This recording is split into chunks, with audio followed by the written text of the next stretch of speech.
À votre avis, combien de tours doit faire cette éolienne pour qu'on puisse charger une voiture et aller de Paris à Marseille? On voit ça tout de suite.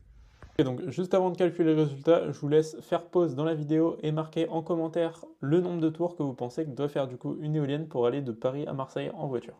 Donc, pour ça, on part de Paris, on va jusqu'à Marseille. Donc, il y a une distance de 780 km par autoroute. Donc, j'ai pris l'exemple pour les calculs d'une Tesla Model Y, qui est la voiture électrique la plus vendue en France.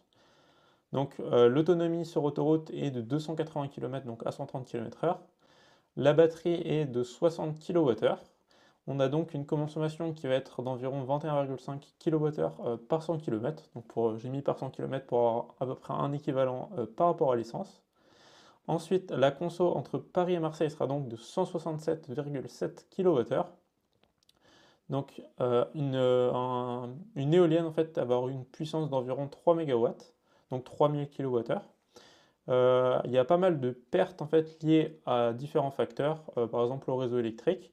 Alors là, j'ai mis 10% de pertes. En général, c'est plutôt 5 à 6%, mais on a surestimé. Ensuite, du coup, le temps de rotation que doit avoir l'éolienne pour pouvoir charger la voiture, donc c'est l'énergie que la voiture a besoin, divisé par la puissance que nous fournit l'éolienne au point de recharge.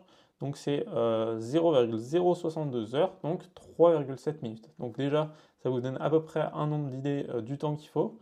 Donc il faut que l'éolienne tourne pendant 3 minutes, donc 3,7 minutes, pour pouvoir charger la voiture en complet. Donc je ne sais pas si ça paraît beaucoup ou pas, mais c'est ce résultat. Et donc une éolienne, elle fait généralement 15 tours par minute. Donc ce qui nous fait un total de 56 tours pour pouvoir aller de Paris à Marseille en voiture. Donc ce qui reste quand même assez raisonnable.